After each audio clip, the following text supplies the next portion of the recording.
Good morning, Joe Deary, Powerful Improvements, Putnam, Connecticut. I'm out here in beautiful Woodstock today on a little bit of a hillside. My truck's on an angle. Seems to be working okay though.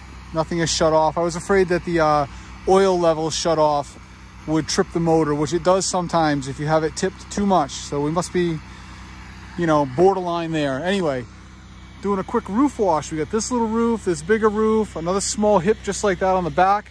And I'm shooting it all from the ground, no problem. I got everything already pulled, 12 volts over here ready to go. Putting some 6%. I brought the little step ladder just in case I need, you know, a little advantage getting the right angle. But this system should shoot it no problem. We got 200 feet of power wash hose already pulled around the house and running. I'm gonna start on the far corner over there and soap my way this way, switch over to rinse, soak these plants, and then shoot the roofs. Then pick back up on my rinse and rinse all my siding. So first we're starting with soap on the M5, little Flow Pro action going. Running the 1.8 injector. We got a fair amount of green here, but we know it's gonna come right down. It's always a good idea to check on the rig.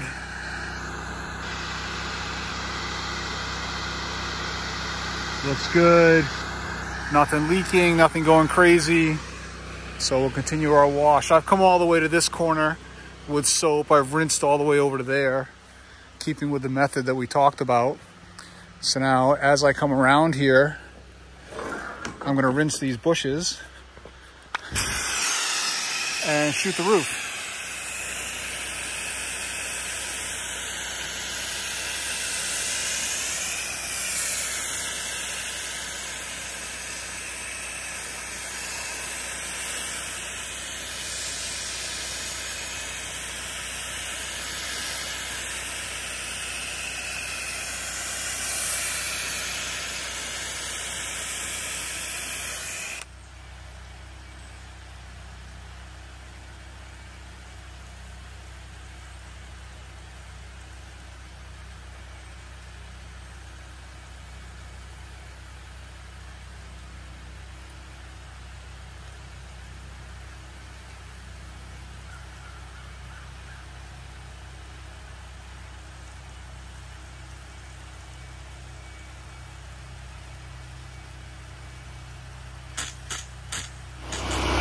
We're set up and running on the next project. I'm out on Quasit Lake and I got a little A-frame style house here.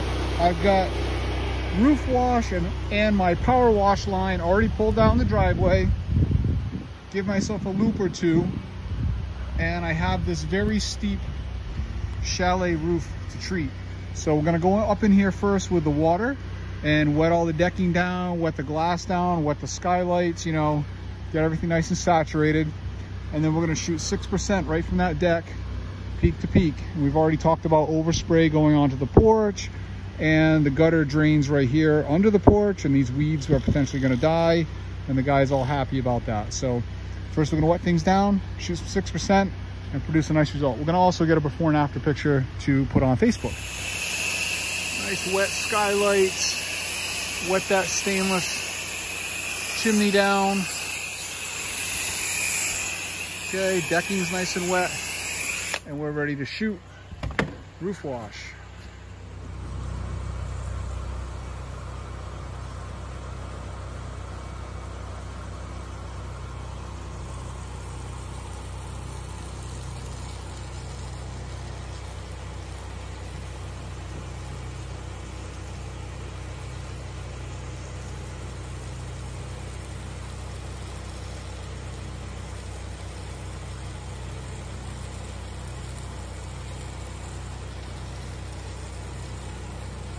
There's some growing right on the very top of the ridge. So we're trying to make sure you get a nice saturation right on that top edge.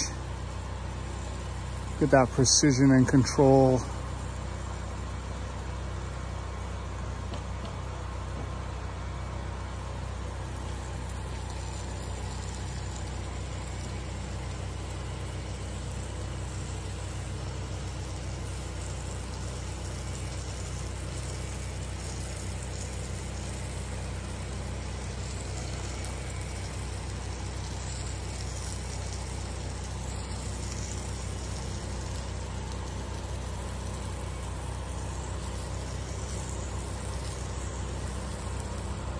You can hear the power washer running in the background. That's for rinsing. This is 12 volt Remco. Oh, little Froggy came down. I'm sorry about that, Mr. Frog. I'm gonna try to find him in just a second and rinse him off.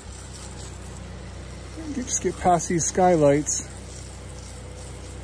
Must have been a tree frog up behind the back ridge of the skylight or something. We'll try to rescue him. Can't find him.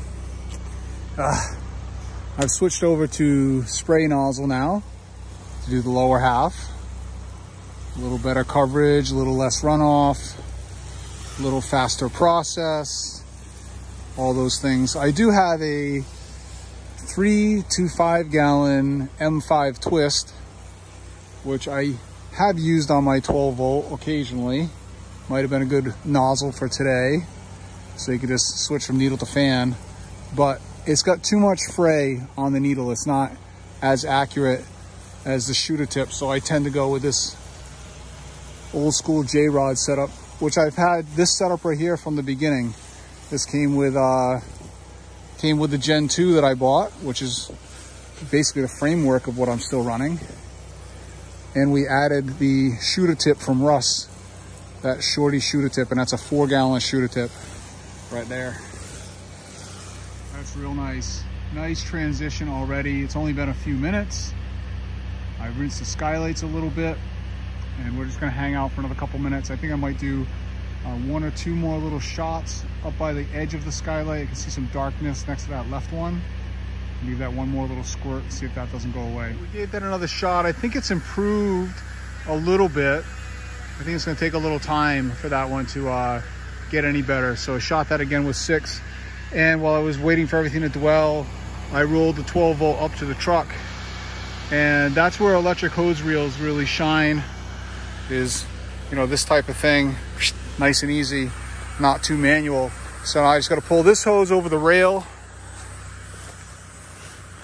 and I'm going to shoot the windows real quick one more time on my way out and head up the hill.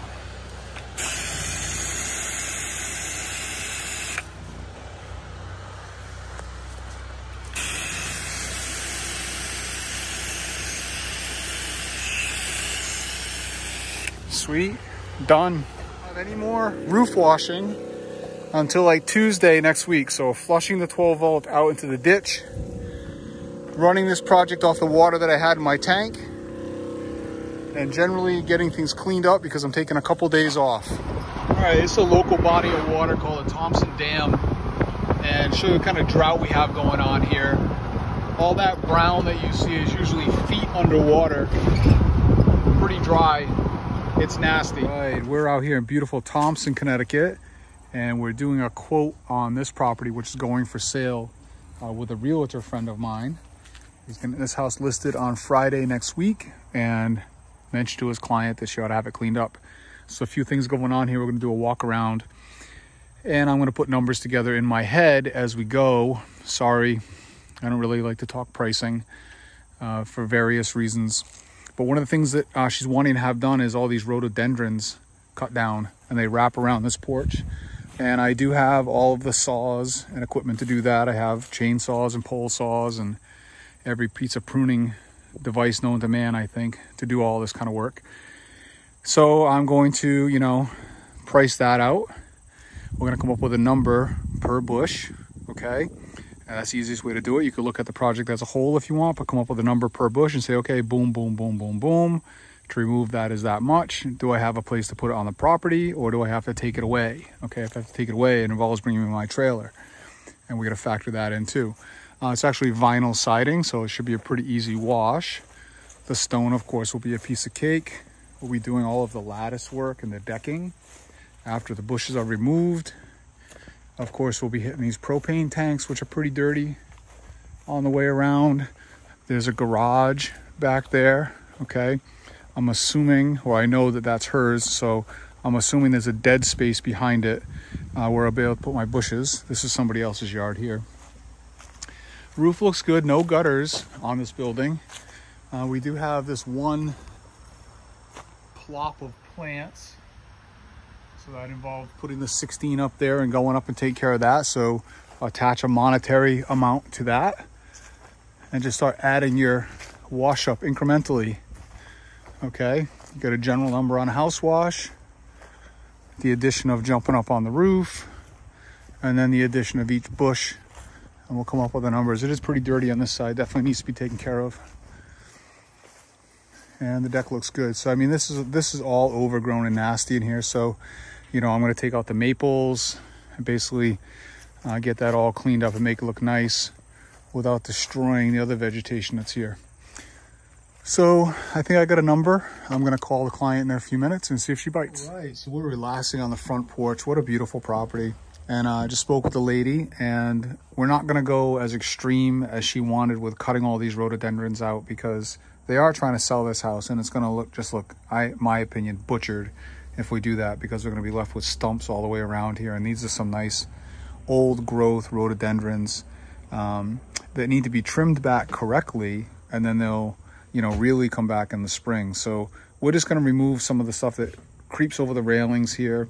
Some of these higher things that are encroaching, we're going to take down, and we're going to do a little bit of trimming over here. I'm going to cut these down, you know, get this to a reasonable size. Okay, and then we're going to trim up the walkway so this is nice and exposed from the road. And then we've got these maple suckers and whatnot that are in here that we'll trim out, and then all of this can go behind the garage. So we gave her an attractive price because we want more work from our realtor friends, and you know, we try to treat people fairly, period. But nice price for her, and we'll be scheduling this for next week momentarily.